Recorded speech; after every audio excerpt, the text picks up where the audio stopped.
Hello students, welcome back.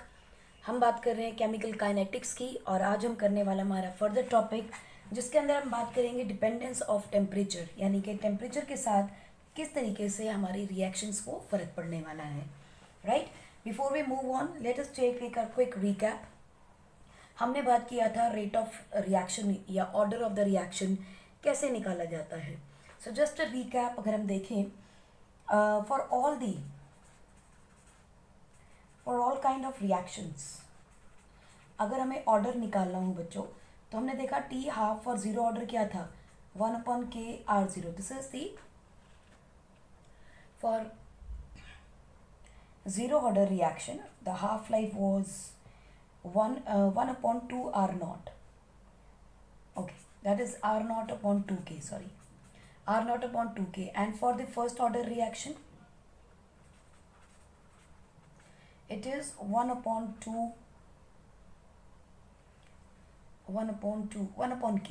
0.693/k was the rate of reaction, any order of the reaction.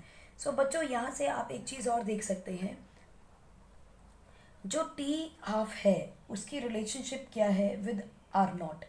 It is directly proportional to R naught with raise to the power 1 minus n. Now look at it. अगर first order reaction है तो देखिए R zero हो जाएगा। It means T half is not dependent on the concentration of reactant. अगर आप T half for zero order देखोगे तो R naught will come in numerator, so it is going to B directly proportional to the rate of reaction to the concentration. अगर मान लीजिए second order reaction होगी तो क्या हो जाएगा, T half will be directly proportional to R naught की power 1 - 2। It means in case of third order reaction, it will be inversely proportional to the concentration of the reactant. So as the order will increase, yani order of the reaction will increase, the relationship between T half will be inverse with the concentration of the reactant. Magar T half in zero order reaction is directly proportional, and in half first order reaction it is independent क्योंकि 1 - 1 0 हो जाएगा।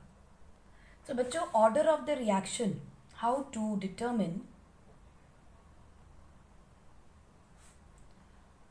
order of a reaction, इसके कई सारे methods हैं बच्चों। एक method है आपके पास जो हमने अभी देखा हाफ लाइफ का, half life method T half use करके। दूसरा मेथड है बच्चों ग्राफिकल।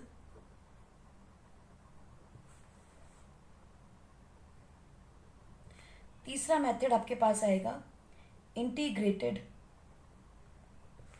रेट लॉ मेथड, या फिर जिसे हम लोग हिट एंड ट्रायल भी कह देते हैं।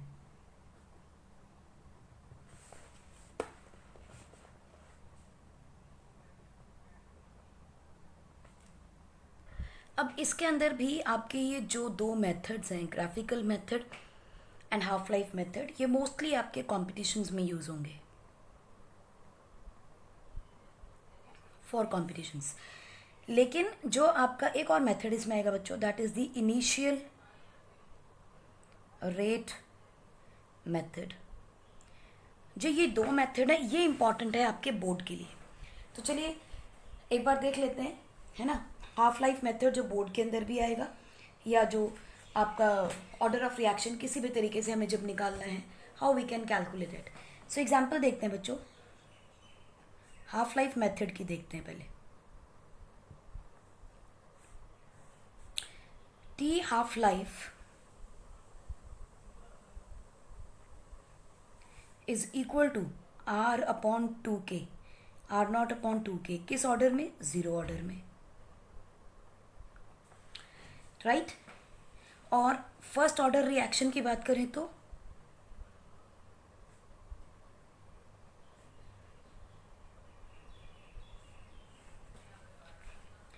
so T half life is equal to 0.693/k. It is not dependent on the initial concentration of reactant. अगर इसी तरह से सेकेंड ऑर्डर देखेंगे बच्चों हम लोग, तो हमें मिलता है T half life is equal to 1/k R0, right. It means जो टी हाफ लाइफ है, it is directly proportional to R naught 1 minus n, where n is the order of reaction.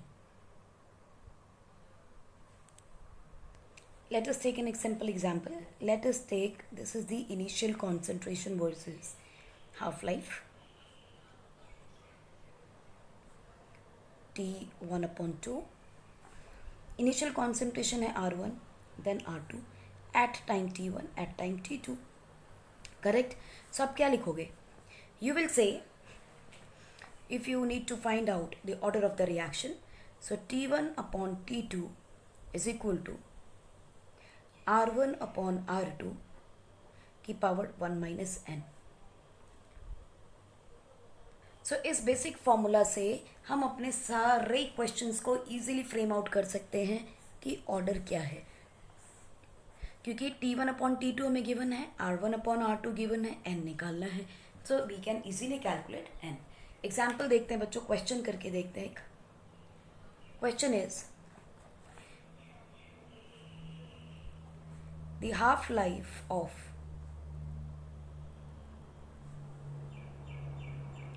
decomposition of a compound is 20 minutes when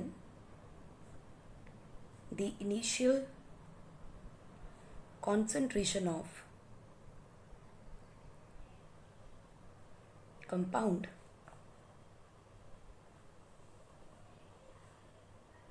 is doubled. Half-life reduces to 10 minutes. Find order of reaction. तो हमारे लिए question बहुत easy हो जाता है if we can remember this simple concept of relationship between time and the concentration of reactant at different times. तो यहाँ आप चार्ट बना लेंगे. T1 is equal to 20, T2 is equal to 10. What is this? This is the half life. Concentration क्या given है? R1, that is, और दूसरी क्या है आपके पास? R2. These are the two concentrations. He says the half life of the composition of a compound is 20 minutes when the initial concentration of compound is doubled. मतलब initial concentration अगर R है और बाद में उसने कहा इनिशियल कॉन्सेंट्रेशन को अगर हम 2R कर दें तो T हाफ जो है वो 10 हो जाता है. इसका क्या मतलब हुआ? देखिए ऑर्डर निकालते हैं. T1/T2 is equal to R1/R2 की पावर 1 minus n. मतलब क्या कह रहा है कि जब T1 आपका 20 मिनट्स है, यानी कि हाफ लाइफ 20 मिनट्स है, कॉन्सेंट्रेशन R है. जब हाफ लाइफ 10 मिनट्स है तो कॉन्सेंट्रेशन 2R है. तो आप निकाल सकते हैं. हम लिखेंगे 10/20, okay, T1 20/10 is equal to R1 is R/2R की पावर 1 minus n. दोनों कैंसिल हो जाएंगे. So this is what 20 is equal to 20/10 is equal to 1/2 की पावर 1 minus n. ये दोनों कैंसिल हो जाएंगे. सो 2 की power 2 is equal to 1/2 is equal to n की पावर 1 minus n आ गया. अगर इसको रिवर्स करना चाहें तो what will right? You will say that 2/1 is equal to 2 की पावर n minus 1, क्योंकि माइनस कॉमन ले लेंगे तो -1 बाहर आ जाएगा, 1 पीछे रह जाएगा. So you will say that 2 is equal to 2 n की पावर -1. n की क्या वैल्यू रखी जाए कि वैल्यू 2 के बराबर आ जाए? डेफिनेटली इस हैज़ टू बी 0. अगर यहाँ पर 1 ऊपर आ जाए, यहाँ पर 1 आ जाए तो ये वैल्यू बराबर हो जाएगी. सो यहाँ 1 के लिए क्या चाहिए? This has to n has to be 2 because 2 minus 1 will be equal to 1. So we can say that n is equal to 2. So the order of the reaction is second. एक question और देखते हैं इसी method से, then we will go for the graphical method also. For a gaseous reaction, the initial pressure and corresponding data is as shown. Find order of reaction. आपको data given है, pressure की values given है आपको, और T half life given है in minutes. Pressure given to you is in kilopascal, right. अगर 100 kilopascal है तो टी हाफ इज 105. प्रेशर कम हो रहा है, टी हाफ लाइफ बढ़ रही है. प्रेशर और कम हो गया, टी हाफ लाइफ और बढ़ गई. Correct. Now is asking find out the order. आप कोई भी दो वैल्यूज पिक कर सकते हैं. चलिए, हमारे लिए थोड़ा आसान ये लग रहा है मुझे, क्योंकि कैलकुलेशन ईजी हो जाएगी. So I will take these two ones. तो अब क्या लिखोगे? यू विल से T1 upon T2 is equal to P1 upon P2, 1 minus n. What is T1? 235 upon 950. This is equal to 66.6 upon 33.3. 1 minus n. Cancel करेंगे तो दिख रहा है it is going to be 2, है ना? If we take a close look, so we will see that 235 is going to be divided, 950 is going to divide 235. So 2 और 9 का क्या रिलेशनशिप लग रहा है? 1/4 का रिलेशनशिप लग रहा है. 235 and 950 we can do the division also. आप डिवाइड करके कैलकुलेट करके देखिएगा, it will come out to be 1/4, nearly 1/4. So 1/4 is equal to 2 की power 1 minus n. How will you do it now? ये कैसे लिख सकते हो? 1/2 का स्क्वायर इज इक्वल टू, अगर मुझे इसको डिनोमिनेटर में लाना हो तो क्या करेंगे? 1/2 n minus 1. 1 minus n की जगह 1 n minus 1 भी कर सकते हो. सो ये रिलेशनशिप क्या आ गया आपके पास? 1/2 की power 2 is equal to 1/2 n minus 1. Now n की क्या वैल्यू हो कि n minus 1 2 हो जाए? So we can say from here these two will be equated, क्योंकि बेसिस सेम है, पावर्स एक करनी है. So n minus 1 is equal to 2, so n will be equal to 3, right? This is how we can calculate the order of the reaction by using T half life. Graphical methods आपको सिर्फ और सिर्फ competitions में पूछे जाएंगे, board में नहीं आएंगे, लेकिन आपको उसके बारे में थोड़ी सी इन्फॉर्मेशन दे दी जाती है. थोड़ा सा उसका देख लेते हैं कि how it is going to happen, क्योंकि अल्टीमेटली हमें एग्जाम्स तो देने ही है. So this is the graph between concentration and time. Inverse relationship, direct, it is a zero order. Correct? Negative slope. अगर आप log of concentration देखते हैं with time, again negative slope. This is the first order. Reaction. Don't think it is T half. We are talking about T. That is the time period, not the T half. Okay. Then we have another equation. This is going to be the 1 upon concentration upon 1 upon concentration plus time. So this is going to be a positive slope and this is a second order reaction. बस इन graphs को ध्यान से समझ लीजिए. Then you have 1 upon concentration का square and this is the theta. This is a third order reaction. Right? These are the different graphical methods जिससे कि हम लोग order of reaction निकाल सकते हैं. अब इसमें देखिए, आप टाइम का एग्जाम्पल देखेंगे विद रिलेशनशिप तो आप देखोगे, मैंने आपको एक टी हाफ लाइफ में एक और इक्वेशन बताई थी. The T half life is equal to what? It is equal to R directly proportional to R naught 1 minus n, right? 1 minus n. अगर 2 सेकेंड ऑर्डर होगा तो इन्वर्स रिलेशनशिप आ जाएगा. ये कम होगा तो टाइम कम बढ़ेगा. ठीक है. 1 upon concentration. This is 1 upon concentration का square. So it is going to give you these slopes. चलिए एक क्वेश्चन करके देखते हैं हम लोग. Question is P plus Q gives us R. And there is a graph given to you, concentration of Q to the concentration to the time. not the concentration but time. And the slope given is like this. He says T 75% of P is equal to twice of T 50%. Find the order of the reaction.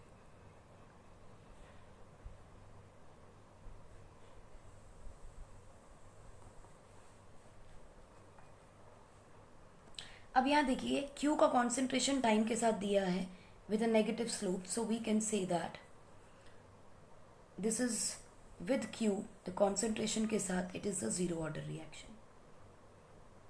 Since it is a single step reaction and 1 plus 1 2 होने चाहिए थे, power 1 हो जाएगी, so we will say that for P the order of reaction is first order. और इसके ऊपर हमने पूरी डेरिवेशन की है कि T 75% of any reactant is equal to twice of its T half life.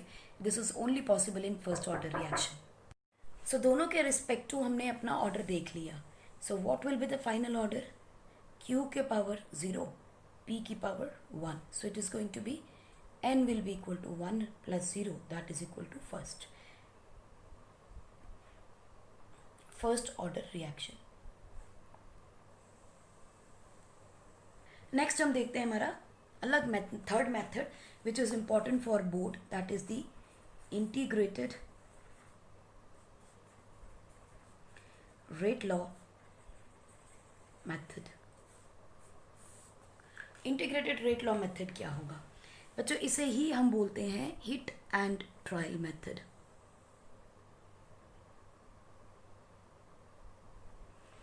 ठीक, इसमें क्या होता है, आपको टेबल दिया जाएगा एक, let us say, and there will be concentration will be given and time will be given to you. इस तरह से कुछ ना कुछ आपको डेटा दिया जाएगा, right? And you will have to check if first order reaction है, follow कर रही है, या zero order reaction follow कर रही है, या कौन सी. So this is what is the hit and trial method.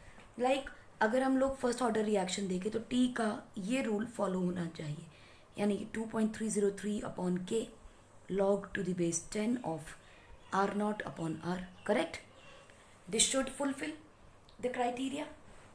अब इसको करना कैसे है, जीरो ऑर्डर का कैसे होगा वो भी हमें पता है. अगर आपके पास गिवन टू वैल्यूज़ के साथ के की वैल्यू कांस्टेंट हो जाती है, यानी इन दो को इवेलुएट किया या इन दो को इवेलुएट किया, अगर के की वैल्यू कांस्टेंट आती है, it means it is going to belong to a first order reaction. Let us see how. It says find two values of K using two sets of data given. जैसे हम Ohm's law में करते थे, अगर are की value same आ रही है it follows Ohm's law, बस कुछ वैसा ही करना है. Find two values of K using two sets of data. If same value आ जाती है के की, इफ सेम वैल्यू फॉर के, अगर तो हाँ, तो it is a first order reaction, यानी कि कांस्टेंट के है तो फर्स्ट ऑर्डर रिएक्शन है. और अगर ये सेम नहीं आती है, नो, तो चेक कीजिए क्या ये ज़ीरो को है. Check for zero order. हम पहला ऑर्डर क्यों यूज़ कर रहे हैं? क्योंकि maximum reactions will follow the first order reaction, इसीलिए सबसे पहले फर्स्ट को चेक कीजिए. दूसरा कौन सा मोस्ट प्रोबेबल होता है? That is the zero order reaction. So then we will check for the क्या ये ज़ीरो ऑर्डर को फॉलो कर रहा है, और हम फाइंड करते हैं के की वैल्यू. के की वैल्यू के लिए ज़ीरो ऑर्डर के लिए क्या यूज़ करोगे आप? R is equal to R naught minus K T. So K will be equal to what? R minus R naught, sorry R naught minus R upon T. अगर ये value fulfil हो जाती है, के की वैल्यू सेम आती है, if yes then it belongs to zero order reaction. Correct? मान लीजिए ये नहीं होता है तो if no then you will keep on finding for another orders. वो कौन से होंगे अनदर ऑर्डर्स? उसके लिए हम फॉर्मूला लगाएंगे बच्चों, K is equal to 1 upon T, 1 upon r minus 1 upon r naught. This is going to be for the second order reaction. अगर थर्ड ऑर्डर आएगी तो क्या हो जाएगा, k is equal to 1/t 1/r का square minus 1/r naught का square. This is going to be the third order. So it will keep on moving, but आपका 90% question first order या zero order पे ही आके ख़त्म हो जाएगा. सेकेंड ऑर्डर के रिएक्शंस आपको नहीं मिलेंगे इन योर बोर्ड ऑल्सो, और कंपटीशन में भी ज़्यादा क्वेश्चन जीरो और फर्स्ट ऑर्डर से ही आते हैं. But you never know, it may fall to second और थर्ड ऑर्डर. चलिए एक क्वेश्चन करके देखते हैं, हमें क्लियर हो जाएगा how to apply the integrated rate law method. ये आपको एक डेटा दिया है. concentration of reactant is given and time is given. Concentration of reactant is 0 at 50 at 0 time, 30 at 10 minutes and 18 at 20 minutes. Let us say the concentration in moles per liter and time is in minutes. Correct? तो सबसे पहले हमें क्या find out करना है, k की value for first order always. So k is equal to 2.303 upon t log to the base 10 of initial concentration. कोई दो डेटा ले लीजिए, इन दोनों को ले लेते हैं, फर्स्ट एंड सेकेंड को. सो क्या लिखोगे, R naught upon R 2.303 upon T log to the base 10. What is R naught, 50 upon 30. So 5/3 आ जाएगा. वैल्यू लिख लेते हैं 2.303 अपॉन टी की वैल्यू कितनी होगी 10 log to the base 10. What is the value of 0 log to the base 10 of 5, 0.7, and that of log to the 3, 0.48. 70 लिख सकते हैं. ठीक, इसकी कैलकुलेशन करेंगे. सो क्या हो जाएगी, okay, I hope you can do the calculations. I won't spend a lot. I'm just going to give you the final answers.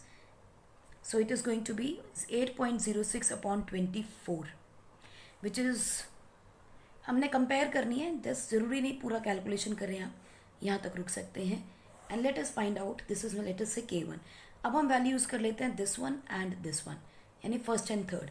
तो इसको K2 लगा लेते हैं, because we are using 1 and 2 and we can use 1 and 3 now. ठीक है, so हम क्या लिखेंगे, 2.303 upon T log to the base 10 of R naught upon R. 2.303, what is the time difference, 20, log to the base 10, what is R naught, 50 upon 18, right? So this is going to be 2.303. क्या इसको हम लोग split कर सकते हैं, 2 से divide कर लेते हैं, 25 upon 9. Now 25 is square of 5 and 9 is square of 3. So what we can do, 20 log to the base 10. अभी देखिए पूरा एग्जैक्ट आंसर आ जाएगा, 5 का स्क्वायर अपॉन 3 का square. What you can do, 2.303 2 log of to the base 10 of 5 upon 3 divided by 20. Can we cancel this one? This is going to be 10. Look at it, 2.303 upon 10 log to the base 10 of 5. Log of 5 is 0.70 upon 0.48. Now look at the values. Look at this value and look at this value. Aren't they equal? Correct? So इसका मतलब K12 is equal to K13. So follows first order of the reaction. Right? And I'm sure rate of the reaction वाला तो आपको मालूम ही है, how to find out the order, rate of the reaction, या rate law method या rate law expression.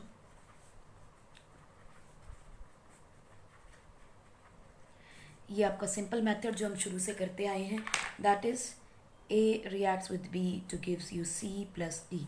So what is R? R is equal to A की power X, B की power Y, where order of the reaction will be X plus Y. So this method and the integrated method will be mostly asked in your board examinations. Now let us look at the effect of temperature on rate of reaction. किसी भी reaction के ऊपर temperature का, rate of reaction के ऊपर temperature का effect क्या पड़ेगा। बच्चों ये टॉपिक एक इम्पॉर्टेंट टॉपिक है, आपने देखा होगा रिवाइज्ड सिलेबस के अंदर भी ये टॉपिक डिलीट नहीं हुआ है, it means it has some relevant importance. So on increasing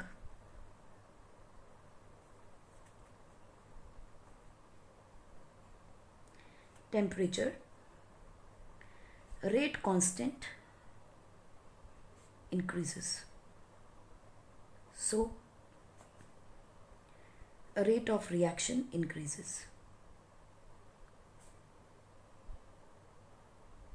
So आप कह सकते हो K is directly proportional to T, K is directly proportional to T and R is equal to K concentration of the reactant raised to the power order. So R is directly proportional to K. Hence, we can say R is directly proportional to K is directly proportional to T. More the temperature, more is the rate of the reaction. There is an approximate dependence of K on temperature. And what is that approximate dependency of K on temperature? Generally, we are saying generally, make sure it is generally, not always. Generally on 10-degree rise of temperature,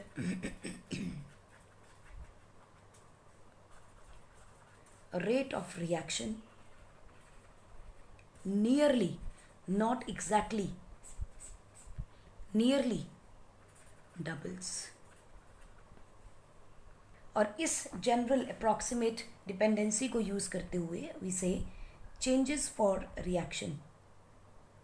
देखिए हर एक reaction के अंदर जो temperature है it keeps on varying, temperature जो है उसका coefficient अलग अलग होता है, keeps on changing for all the reactions. So the temperature coefficient usually is K at a given temperature plus 10 degree Celsius upon K at this given temperature. 10 degree rise करेंगे तो what will happen, this is K dash upon K। अगर 10 degree temperature rise करेंगे तो rate of reaction double हो जाएगा। Now this temperature coefficient usually, again I am saying usually, जितने भी numerical होंगे आपके, यूजुअली न्यूमेरिकल्स, यूजुअली जो भी न्यूमेरिकल्स आप सॉल्व करोगे उसके अंदर it will come out, it will come out between 2 to 3। तो आप लेके चलिए अप्रॉक्सीमेटली आपका आंसर टेम्परेचर कॉफिशेंट को लेके लगभग 2 से 3 के बीच में आएगा, माने डबल या फिर ट्रिपल के बीच में रहेगा। फॉर एग्जांपल देखिए टेम्परेचर आपको given 10C, 20 degree Celsius, 30 degree Celsius, 40 degree Celsius. यहाँ आपको गिवन है K, this is 3K, 9K, 27K। ठीक है, स्टैंडर्ड टेम्परेचर क्या लोगे आप, always 25 degree Celsius. Do not take 273 Kelvin, it is going to be 298 Kelvin, right? इसका मतलब समझे आप, 10 डिग्री राइज पे K कितना बढ़ गया, कितना इंक्रीज हो रहा है, K के बराबर यानी डबल। 20 डिग्री पे एक और K बढ़ गया, 3K हो गया, पहले K वह सिंगल था, फिर डबल हुआ, फिर ट्रिपल हो गया, अभी 20 से 10 पे गया तो जितना यहाँ पर होगा उसका डबल हो जाएगा, तो स्क्वायर हो गया उसका। 9K है, 9K पे फिर देखिए 10 डिग्री राइज हुआ है, यहाँ से कितना है 20 डिग्री, यहाँ से कितना है 10 degree. So again it there is an increase of temperature and the rate constant. और ये जो वैल्यूज दी हैं they are the maximum increase, 2 से 3 के बीच का इंक्रीज होना है। सो अगर K है तो 3 टाइम्स होगा तो 3K, 3 times 9K, 3 times 27K, 2 times होगा तो 2K, यानी 2 के मल्टीपल्स आ जाएंगे, या तो 2 के मल्टीपल्स में या 3 के मल्टीपल्स के अंदर राइज मिलेगा आपको। क्वेश्चन देखते हैं बच्चों, क्लियर हो जाएगी बात।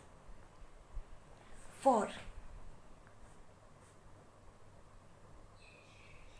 A particular reaction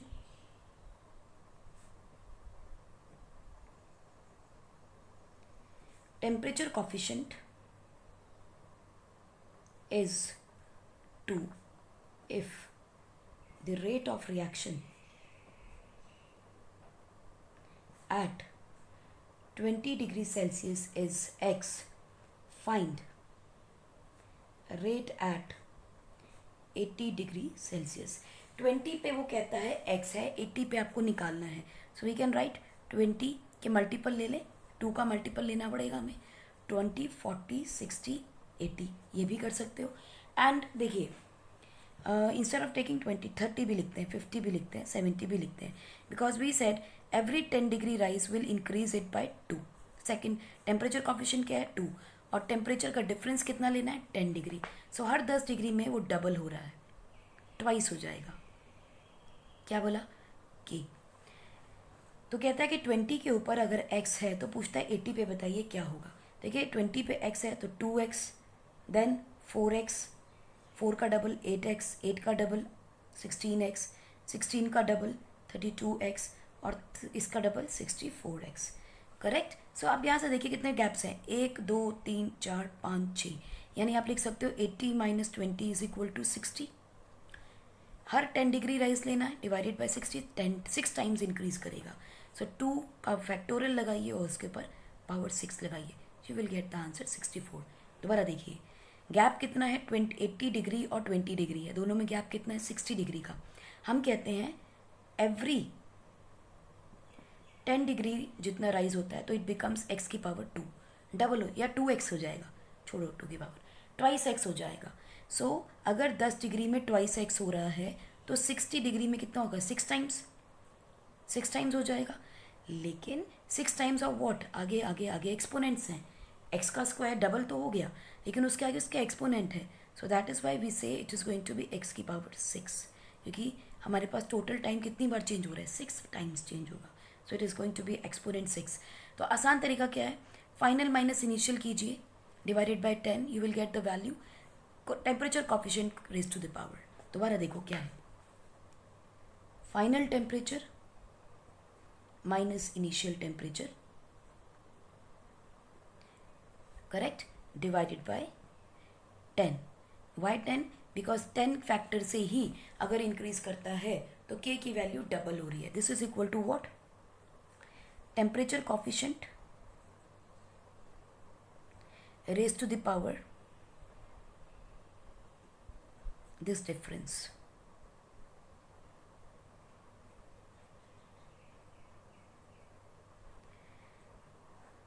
temperature coefficient raise to the power this difference of temperature divided by 10।